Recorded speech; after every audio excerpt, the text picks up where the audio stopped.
Bismillahirrahmanirrahim. Assalamualaikum warahmatullahi wabarakatuh. Alhamdulillahirabbil alamin wassalatu wassalamu ala asrofil anbiya'i wal mursalin sayyidina wa maulana Muhammadin wa ala alihi washabihi ajma'in, amma ba'du. Yang saya hormati pengasuh Pondok Pesantren atau PSAA Darul Hadrona Margoyoso, yang saya hormati segenap pengurus Darul Hadrona dan segenap teman-teman santriwan santriwati Darul Hadrona. Marilah senantiasa kita memanjatkan syukur kehadirat Allah Subhanahu wa taala. Biqouli alhamdulillah, kali kita masih diberi nikmat sehat dan sempat dalam mengikuti kegiatan pada sore hari ini. Yang kedua, salawat serta salam marilah senantiasa kita haturkan kehadirat Nabi besar Muhammad sallallahu alaihi wasallam yang sangat kita nanti-nantikan syafaat beliau di suatu yaumil qiyamah. Kami ucapkan terima kasih sekali karena sudah diberikan waktu untuk melaksanakan kegiatan pada hari ini. Yang kedua, kami mohon maaf jikalau mengganggu kegiatan aktivitas adik-adik semua di siang menjelang sore hari ini. Sebelum kami mulai, tidak ada salahnya kami memperkenalkan diri. Mungkin masih ada yang kenal yang dulu ikut kegiatan pada bulan Agustus, kalau enggak September kemarin, masih ingat? Kalau yang sudah, kalau tidak mungkin bisa saya kenalkan. Kalau yang sudah lupa saya ingatkan kembali. Nama saya Pak Edi ya, Mas Margoyoso 2. Ingat? Alhamdulillah. Ya. Pada kesempatan kali ini kami dari Puskesmas Margoyoso 2 akan melaksanakan kegiatan intervensi terhadap screening yang sudah kita lakukan kemarin. Ya, kemarin kita minta adik-adik untuk mengisi formulir. Ya, ada 6 pertanyaan. Masih ingat? Sudah ingat? Lupa? Banyak yang dikerjakan ya.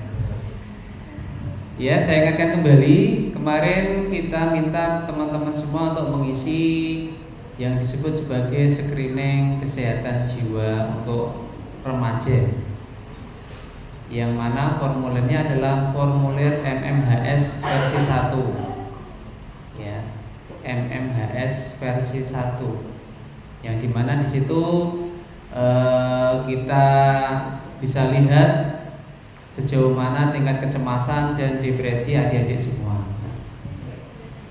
Sudah pernah kita ukur dan sudah ada rekapnya ya. Di antara hasil yang kita dapatkan adalah teman-teman ada yang mengalami kecemasan ringan ya, terus kemudian ada yang tidak cemas, ada yang tidak depresi, ada yang cemas ringan dan ada yang depresi ringan.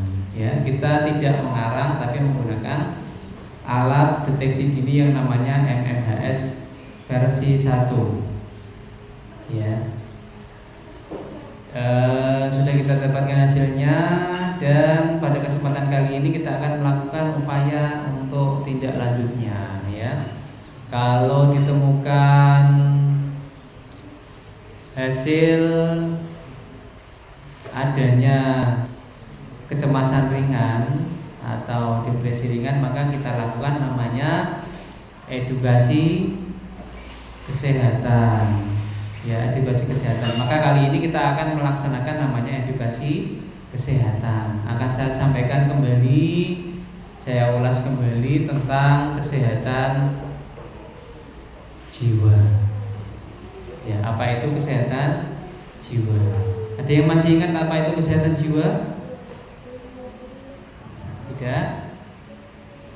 Yang menurut Undang-Undang Kesehatan Nomor 17 Tahun 2023 bahwa kesehatan kita bisa dikatakan sehat secara jiwa itu bila mana kita itu sejahtera secara fisik, mental, spiritual dan sosial. Ya, jadi sejahtera secara fisik itu badan kita. Mental itu ada faktor ada perasaan, ada pikiran, perilaku.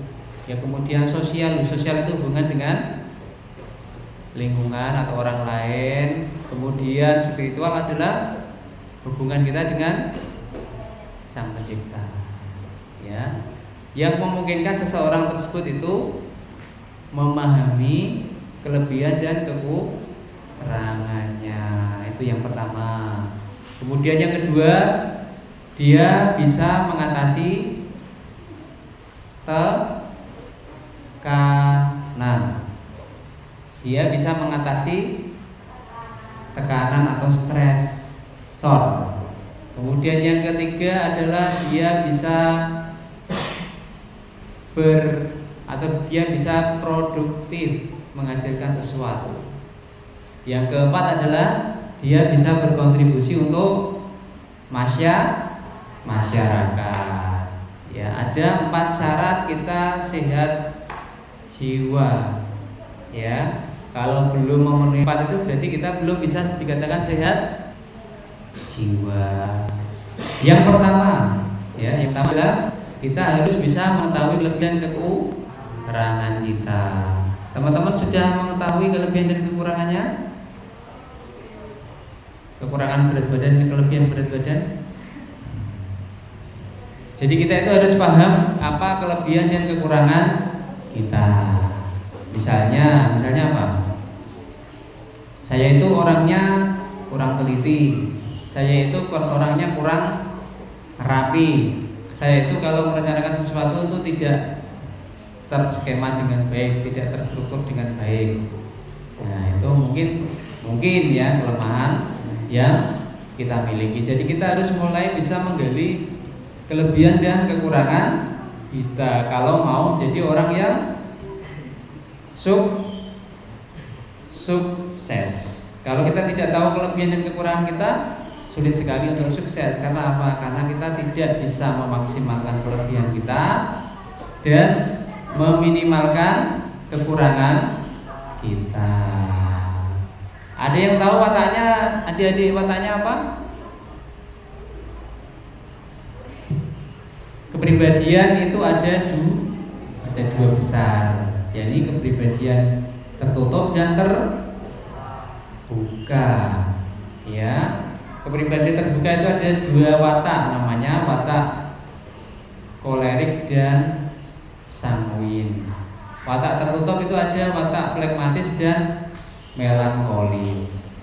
Ya, kalau watak yang terbuka itu diwakili oleh 2 watak, yakni kepribadian terbuka diwakili oleh 2 watak, yakni kolerik dan sanguin. Kolerik itu biasanya dia cenderung dominan di sebuah kelompok atau komunitas. Biasanya jadi ketua, jadi orang yang suka bicara, jadi orang yang suka ngatur-ngatur. Nah, itu kepribadiannya adalah kolerik. Kalau sanguin itu adalah orang terbuka tapi dia itu cenderung lucu, cenderung menyenangkan semua temannya, ya, tidak semudah sakit hati.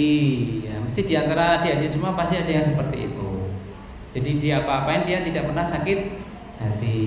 Ya, itu kelebihan perilaku atau watak asa sanguin. Kemudian yang kepribadian yang selanjutnya adalah flekmatis, tertutup, yang wataknya flekmatis. Flekmatis itu adalah watak kepribadian yang dia itu biasanya orangnya itu gak enakan, terus kemudian sulit mengambil keputusan. Kalau diajak kemana itu bingung gitu. Pokoknya dia hanya mengikuti, pokoknya saya ikut gitu. Jadi ewan. Nah, itu biasanya wataknya flekmatis. Dan kabarnya kayak yang berdasarkan penelitian adalah watak flekmatis itu adalah 80% dari populasi kurang lebih. Ya, itu watak flekmatis. Kemudian yang watak selanjutnya adalah watak melankolis. Ya, jadi kalau watak melankolis itu adalah watak yang sangat detail. Ya, dia itu kalau ada sesuatu itu pengennya harus sesuai apa yang dipikirkan. Misalnya ada taplak ini menceng terus dibetulin, ditata. Ada serbet menceng tempat sampah miring itu dibetulin. Ada foto nggak pas itu juga dibetulin. Jadi rasanya nggak nyaman kalau ada sesuatu yang dirasa tidak sesuai. Itu watak melankolis. Terus bagaimana caranya untuk mengetahui watak dengan itu apa? Cara yang mudah adalah kita seolah bayangkan ketika masih SD, masih kecil atau masih tidak ya. Kemudian itu ada pentas seni atau pentas drama, pentas teater ya. Kemudian adik-adik semua disuruh milih mau jadi apa. Mau jadi sutradara, mau jadi yang nulis skenario itu nanti arah ceritanya seperti apa, mau jadi pemain atau mau jadi penonton. Coba ya. Sekarang yang kira-kira kalau di sini mau ada drama ya, mau diadakan drama di Darul Hadrona, yang kira-kira mau jadi sutradara siapa, tunjuk tangan. Jadi sutradara itu yang ngatur. Gak usah malu, pokoknya kalau saya pengen jadi sutradaranya, tunjuk tangan. Yang pengen jadi penulis skenario-nya, yang nulis ceritanya, alur ceritanya. Yang pengen jadi pemain, nah pengen jadi pemain, Yang pengen jadi penonton, nah berarti kalau ini benar-benar valid, benar-benar dari yang jenengan bayangkan yang belum terpengaruh apapun, berarti teman-teman darulatnya kebanyakan itu wataknya plekmatis atau tertutup yang plekmatis. Jadi dia itu wataknya adalah watak cinta damai, tidak suka konflik ya, tidak suka konflik, cinta damai, tidak suka keributan. Nah, itu adalah kelebihan watak plekmatis. Tapi jangan salah, ada kelemahannya. Ada kelemahan watak plekmatis apa kira-kira? Ewohan, sulit mengambil keputusan ya. Jadi nanti kalau sudah misalnya sudah lepas dari sini ya, sudah dewasa, nanti jangan sulit mengambil keputusan ya. Nanti khawatirnya nanti kalau ada calonnya yang itu nanti digantung terus ya, jadi gitu ya. Misalnya harus bisa mengambil keputusan, pilih Mas A atau Mas gitu ya. Jadi kalau kita sudah tahu kelebihan dan kekurangan kita dari dalam ya, terkait watak kepribadian kita, maka kita bisa menguatkan kelebihan dan mengurangi kelemahannya. Kelebihan kita itu cinta damai, tidak suka konflik, terus kemudian baik pada semua orang. Nah, itu kita tingkatkan. Terus kelemahan watak plekmatis itu karena sulit mengambil keputusan, maka kita harus belajar bisa menentukan pilihan. Meskipun kadang-kadang masih sulit ya. Kamu kira-kira hari ini mau makan apa, misalnya ditanyakan gitu. Mau makan soto atau makan bakso? Wis monggo terserah, enggak apa-apa, sembarang gitu. Itu cobalah sekali-sekali, harus dicoba untuk menentukan, berani menentukan pilihan. Terus berani berkata tidak. Ya, kadang-kadang watak plekmatis itu tidak berani berkata tidak. Jadi mulai sekarang harus belajar mengurangi kata-kata pokoknya saya ikut, ya saya siap. Nah, itu harus coba dikurangi. Kalau memang tidak setuju, kalau memang tidak sependapat, katakan tidak. Mohon maaf, saya tidak bisa ikut kegiatan itu. Saya tidak bisa ikut dengan pergi ke situ karena saya juga ada tugas yang harus saya kerjakan. Kadang-kadang kita itu mengalahkan kepentingan kita untuk menyenangkan orang lain, untuk biar tambah baik ya. Ya karena ewoh tadi, kita itu mengutamakan ewoh kita dibanding dari kepentingan yang sebenarnya kita harus jalankan. Mulai sekarang harus belajar untuk tadi berani mengatakan tidak. Nah, itu dilatih supaya nanti jenengan bisa menjadi pragmatis yang berdaya, ya, pragmatis yang yang mampu untuk menapaki proses jalan kehidupan ini dengan baik. Terus kalau jenengan watak pragmatis, apakah harus menjadi watak yang lain? Tidak harus. Watak utama itu akan tetap menjadi watak jenengan yang abadi. Tapi ada namanya watak pembelajaran. Jadi ada orang pragmatis itu yang cenderung cinta damai, tapi juga bisa menjadi pemimpin, ya. Karena apa? Dia menjalani proses perjalanan kehidupan sehingga dia ada namanya watak pembelajaran. Jadi dia juga itu wataknya pragmatis, tapi juga bisa menjadi pemimpin yang dominan. Ya. Tapi watak asli itu tidak akan pernah berubah. Itu adalah kelebihan dan kekurangan yang harus kita ketahui untuk menjadi potensi yang kita miliki supaya kita bisa sukses dan bahagia. Ya, ada yang tidak mau bahagia? Ya. Semua orang kalau ditanya pasti mau bahagia. Ada yang mau mau ke neraka? Nggak mau, ya. Mesti maunya ke surga. Jadi otak kita itu pasti akan mengiyakan sesuatu yang menyenangkan, yang menyamankan, ya, pasti akan menolak sesuatu yang tidak menyenangkan, ya. Itu adalah fitrah dari otak kita, ya.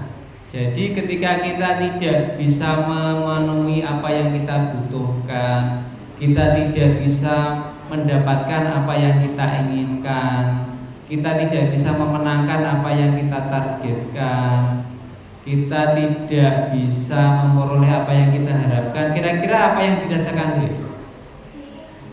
Betul sekali. Siapa yang bilang sedih tadi? Luar biasa. Boleh pulang deh. Jawabannya betul, boleh pulang. Rumahnya jauh ya.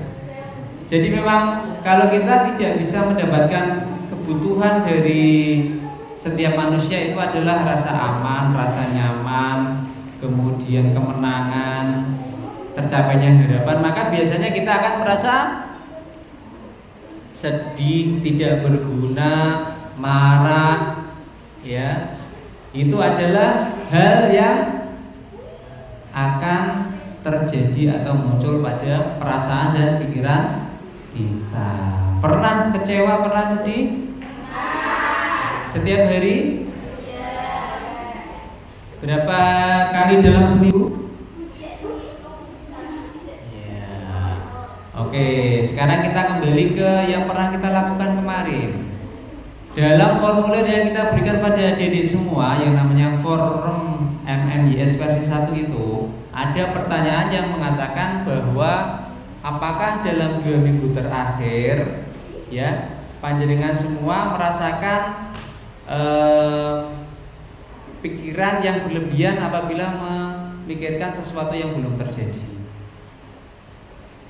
Apakah ada pikiran yang berlebihan atau overthinking kalau memikirkan sesuatu yang belum tentu terjadi? Ada.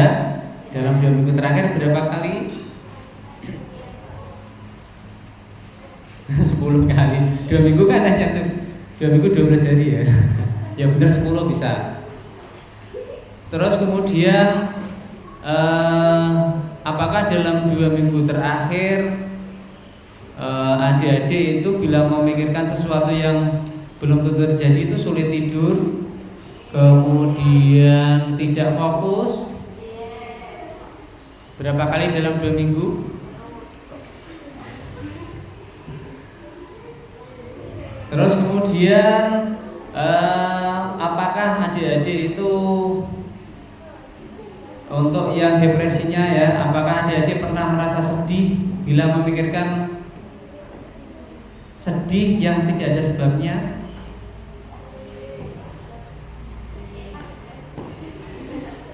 Pernah?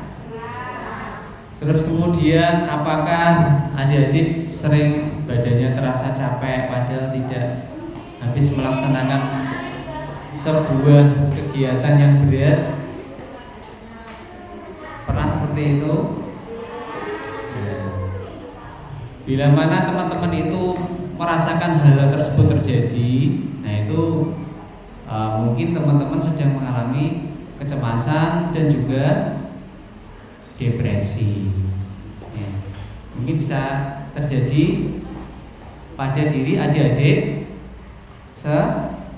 semua. Ya. Nah, oleh karena itu kalau teman-teman itu merasakan hal tersebut, terus apa yang dilakukan? Apakah didiamkan kita menjadi orang yang cemas atau depresi? Tidak ya. Terus apa yang dilakukan kira-kira adik-adik supaya bisa mengatasi itu? Bila mana sedang sedih tidur ya, nanti bangun lagi, ingat lagi. Ya. Jadi ada beberapa cara yang bisa dilakukan teman-teman ketika sedang sedih. Jadi misalnya ya, teman-teman itu mengharapkan A ya tercapai, tapi ternyata tidak tercapai. Bahkan ketidakmampuan kita mencapai tersebut itu kita sudah merasa kecewa tidak bisa mencapai, masih diejek temannya dengan ketidakmampuan kita mencapai itu. Kemudian sampai di rumah, misalnya pas pulang ya, itu orang tua juga maksudnya kecewa juga, maka akan semakin bertambah rasa sedih itu. Kira-kira kalau terjadi seperti itu, apa yang dirasakan adik-adik semua yang harus dilakukan? Maka kita harus bisa melakukan namanya regulasi emosi ya. Kita atur emosi kita itu supaya tidak semakin turun.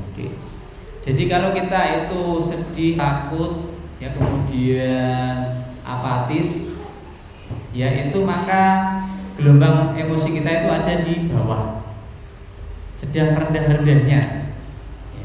Jangan sampai ketika kita sedang rendah-rendahnya itu semakin turun. Kalau semakin turun akan menjadi depresi. Ciri khas depresi itu adalah adanya hilang minat, kemudian adanya perasaan tidak suka terhadap sesuatu yang biasanya menjadi hobinya.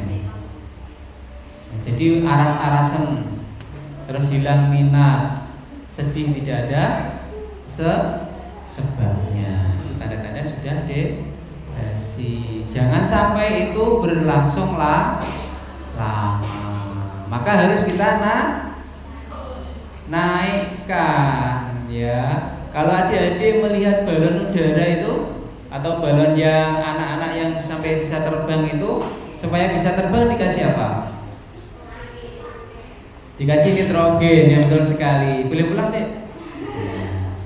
Supaya balon itu yang berat jenisnya itu dia itu kalah dengan berat jenis udara yang ada di sekitar sini, maka supaya bisa naik itu dia berat jenisnya ditambah atau dikurangi kira-kira? Ya pokoknya digunakan nitrogen itu supaya dia bisa terbang. Ya. Dia bisa terbang. Nah contoh disesuaikan emosi kita supaya tidak semakin turun, maka harus kita naikkan. Cara menaikkannya bagaimana? Yang pertama adalah kita bisa melakukan namanya pernafasan teratur atau progressive breathing, atau kita lakukan pernafasan kotak namanya, bukan katak ya, pernafasan kotak ya. Karena apa? Dengan kita melatih pernafasan itu secara teratur, maka diharapkan otak kita terisi oksigen, paru-paru kita terisi oksigen. Karena kalau teman-teman sedang sedih, marah, takut, yang terjadi pada pernafasannya seperti apa? Maka pernafasannya cenderung cepat dan pendek. Ya, oleh karena itu kita harus menghela nafas, memasukkan oksigen yang lebih banyak ke dalam paru-paru kita, ke dalam otak kita. Maka bisa dilatih dengan cara menghirup udara 4 hitungan dari hidung, ditahan 4 hitungan, dikeluarkan 4 hitungan dari mulut. Ya, secara pelan-pelan. Tarik nafas dari hidung 4 hitungan 1 2 3 4, ditahan di dada 4 hitungan 1 2 3 4, dikeluarkan lewat mulut 4 hitungan. Tapi mengeluarkannya tidak seperti tadi ya. Nanti temannya bisa pingsan ya. Mengeluarkannya adalah dengan seperti mendesis seperti ular gitu. Jadi mulutnya dikatukan supaya efektif gitu. Itu bisa diulang berkali-kali. Jadi teman-teman kalau sedang sedih atau temannya yang sedang marah misalnya, ada temannya yang sedang marah, oh stop dulu, tarik nafas gitu. Gitu. Kita ingatkan ya, supaya emosinya terregulasi. Emosinya itu menjadi gelombangnya menjadi naik, jangan semakin turun gitu. Ya, itu bisa diulang berkali-kali. Ketika teman-teman sedang galau, ya mau mengerjakan tes, mau besok tes misalnya belum persiapan, tarik nafas dulu, baca istighfar, baca bismillah gitu, supaya apa? Supaya kita yang jadi semangat kembali gitu ya. Bisa dilakukan berulang kali. Yang kedua adalah kita melakukan namanya, dulu pernah sampaikan belum ya, namanya grounding technique ya. Dengan cara kita menyebutkan 5 hal yang kita lihat di sekeliling kita, tembok, kipas angin, lampu, taplak meja, kemudian ubin ya, kita sebutkan atau kita tuliskan. Kemudian kita raba 4 hal yang kita sebutkan 4 hal yang kita raba. Taplak meja ini sedikit kasar, kemudian ini karpet kasar, lantai ini licin, kemudian pipi kita kasar misalnya. Tergantung anunya ya, skincare-nya ya. Kalau banyak putih insya Allah licin ya. Nah itu 4 hal yang kita raba, kita sebutkan atau kita tulis. Kemudian 3 hal yang kita dengarkan, suara kipas, suara saya ngomong, suara burung. Ada dulu ya.